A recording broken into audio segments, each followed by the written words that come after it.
Welcome to Shinhwa High. Normally, a high school courtyard is loud, messy, and chaotic. But here, the space is defined by a silent, rigid order, maintained by the immense wealth of the families who fund it. At the top of this social pyramid are the F4. These 4 boys exert authority over the entire student body. Their word is law, and their presence alone dictates the behavior of everyone in the room. This diagram shows the mechanics of control. Gun Junpyo sits at the peak. The system relies on forced obedience. When a student steps out of line, the F4 uses the student body to isolate the target, keeping the hierarchy intact. However, a system built on forced compliance is brittle. It creates the appearance of absolute control, but it is vulnerable to any variable that cannot be bought or intimidated. Geum Jan is that variable. She possesses none of the currencies Shinhwa High recognizes: no money, no status, and no elite connections. She is a student from a humble background who arrives at the school entirely by chance.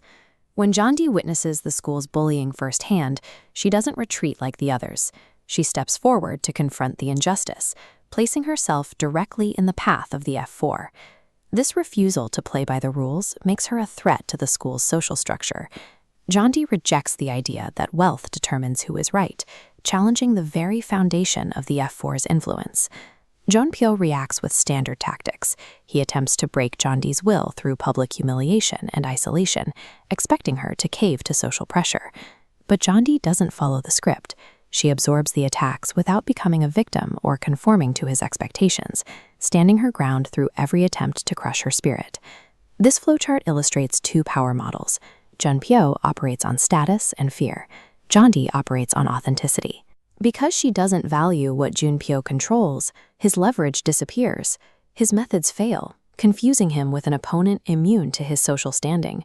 By simply being herself, Jandi changes the nature of the conflict. It is no longer just about bullying.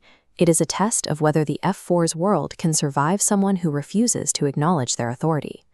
As Jandi continues to resist, Junpyo's cruelty begins to fade. His aggressive persona is revealed to be a defense mechanism, hiding the loneliness and pressure of a life where every move is dictated by family expectations. Jandi's presence affects the rest of the group as well. Ji Hoo, who has spent years in emotional isolation, begins to re-engage with the world simply because Jandi takes the time to listen to him. Even Yi Jung and Woobin, who hide behind charm and passive conformity, find their world disrupted. Jandi's lack of pretension forces them to look past their own superficial elite roles. Jandi doesn't have a plan to change these boys. She doesn't try to fix them. Her influence comes from the consistency of her character. She is the same person regardless of who is watching. Her honesty acts as a mirror. It forces those who have spent their lives hiding behind inherited status to confront the parts of themselves they've suppressed to fit the F4 image. By the story's peak, the atmosphere at Shinhwa High has shifted. The F4 members no longer demand the same fearful compliance from their peers, and the rigid social boundaries they once enforced have begun to loosen. This shift is seen in the boys themselves. Junpyo has moved away from using intimidation to get his way, and Ji Hoo has reconnected with his own emotions, choosing to participate in life rather than watch from the sidelines. Supporting members Yi Jung and Woobin also change.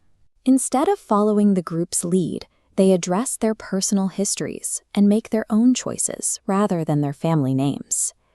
Jandi reached this outcome not by attacking the system, but by offering an alternative way to live. The F4 didn't change because they were forced to. They changed because they saw the value in her way of being.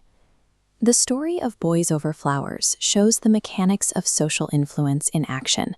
It demonstrates how a single person's refusal to conform can disrupt even the most established social hierarchies. It suggests that creating a lasting influence doesn't require money or formal authority. It requires the willingness to stay true to your values when the world around you is asking you to stay silent.